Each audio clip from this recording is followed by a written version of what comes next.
Bit of a no-brainer, really. I mean, you know, it's a best-selling novel, written by Steve Zaley and directed by David Fincher. It's like, you know, kind of like f***ing stupid to say no.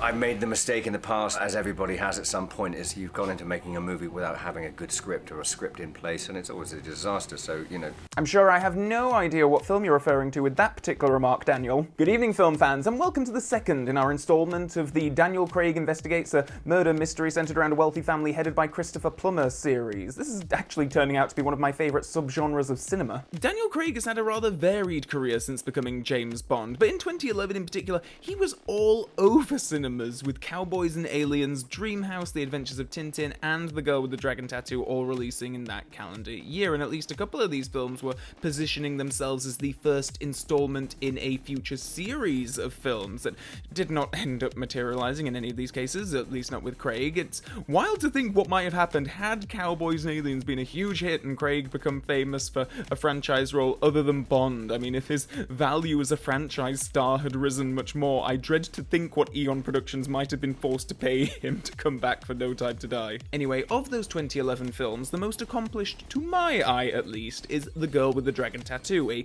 mystery thriller from director David Fincher. Daniel Craig stars as Mikhail Blomkvist, a journalist who is recruited by Christopher Plummer's Henrik Vanger to investigate what happened to a young girl who went missing from his wealthy family and disappeared without a trace decades earlier. For assistance, Blomkvist hires Lisbeth Salander, played by Rooney Mara, a mythical creature body art enthusiast who is also a talented computer hacker. The film follows the pair as they interview the family members, collect evidence, and are menaced by an unseen person, or indeed people. It's a terrific ensemble of supporting cast members, by the way, with Stellan Skarsgård, Robin Wright, Jolie Richardson, and the eminently bombastic Steven Berkoff. Despite my describing the film as a mystery thriller, I will say that much like other David Fincher films that I've seen of this genre, like Zodiac for instance, the story is about more than just the mystery. It's kind of a 2.5-hour puzzle box that rewards repeated viewings and reading between lines. The ultimate reveal, like, you know, at the end of the mystery, I won't spoil that here, as I do think that this is an incredible film that people should watch, knowing as little about the plot as possible. The final reveal is interesting, but it is handled in a very unsensational way. This isn't a drawing room mystery setup where Craig monologues his findings to a room full of suspects by the end. Fincher is more interested in delving into the psychology of these characters, and we experience so much of their lives outside of the mystery in this film, but particularly Lisbeth Salander. The lead duo don't even meet until like halfway through the film, and for a lot of it we're following Salander and her, well, quite miserable life as she is taken advantage of, and we see her fight back against an abuser, and then while all that's going on, Daniel Craig is going about his investigations, and he's dealing with some recent events that have knocked his credibility and ego somewhat, and of course with how these things pan out, the pair both help each other find a certain quantum of solace, or not, depending on how you read it. Again, I do love how much of the character drama here is open to interpretation. I think you're really invited to read into, like, just glances and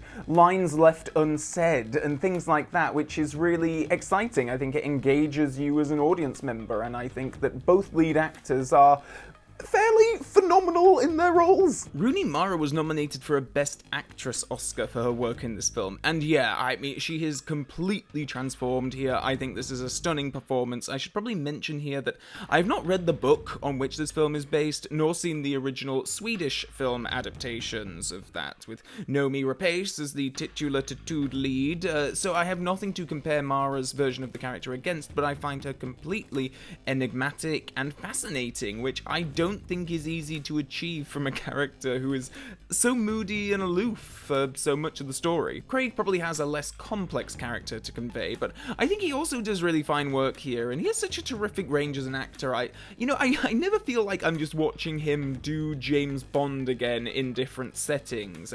This character is so far removed from James Bond. He feels like so much more of an everyman, and the fact that Craig can just flick that switch and in the one role be this, larger-than-life cinematic hero, and then in another film he can just be an everyman. I find it really fascinating. Here, he's scared when he's shot at. He's nervous. He does things he really ought not to do out of sheer politeness, but he complements Salander really well in this film. I think that they form a really great team. I should probably point out here, too, that I am quite a big David Fincher fan, and he might well be my favourite film director working today. That's not to say that I have an undying love for his work. I wasn't a terribly big fan of either Mank or Benjamin Button, but Zodiac, Gone Girl, The Social Network, Fight Club, Seven, Panic Room, Alien 3, the work print cut specifically, are all films that I love. I adored his Mindhunter series on Netflix as well, and The Girl with the Dragon Tattoo is a film that I rank in that same pantheon of excellence. Though I can totally appreciate how some might find this film, and indeed Fincher's trademark style overall, quite cold or distant or hard to penetrate, and I have those same issues with other filmmakers. I mean, Kubrick, for instance, is someone that I have to admit I've never completely gelled with for some of those very reasons, but Fincher, I mean, just his visuals, how he presents a story, I find so utterly engrossing, and as I mentioned earlier, I love his films for how incredibly rewarding they are for repeated viewings. I think I must have seen this film like 3 or 4 times now in my life, and just every time I come away with new things, new appreciations. I think it's a really rich meal of a movie. This is really reflected in the behind-the-scenes material too. I highly recommend the 2-disc Blu-ray version of this film if you can still find it. There are hours of featurettes on this thing, and the best kind of featurettes, where it's less of the everything's great, and more like, oh, people actually talk about, the creative struggles that they faced on the set, on a almost daily basis, the minutiae of choices that take place, the difficulty of constructing a feature film on this level. It's some of the most mature and interesting making of material that I've ever seen, so I just wanted to give it a little shout out here. I really wish that we could have gotten more in the Fincher, Craig, Mara tattoo series. The film certainly made money against its budget, but the whole series just seemed to kind of stall. It kind of did relaunch in 2018 with Claire Foy as Lisbeth Salander to significantly less acclaim and financial reward. I have not yet seen that film, but I think it probably put the kibosh on ever seeing these two actors reunite with this director. And that's a shame, because I think it would have been interesting to see what these incarnations of these characters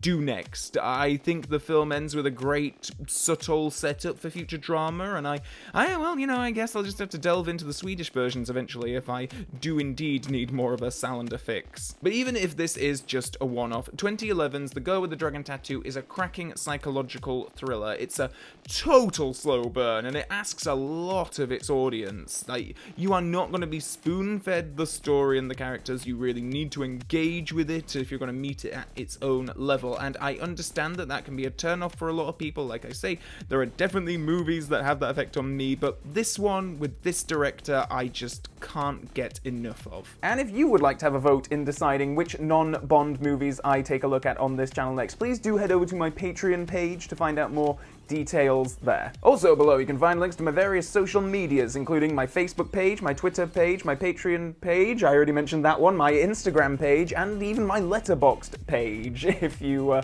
want to see what movies I'm watching that aren't tangentially related to James Bond in some way. And of course, if you're new to this channel, please do consider clicking the subscribe button and the Mrs. Bell notification button. Stay super up to date on future video uploads that I make on this channel. And it doesn't end there. Oh no, you can also let me know your thoughts on this film in the comment section below. Curious to hear from people who have maybe seen the Swedish movies or read the books, like how this compares to those, because this is really my only frame of reference for The Girl with the Dragon Tattoo. I think it's called the Millennium series, isn't it? I think the books are called that.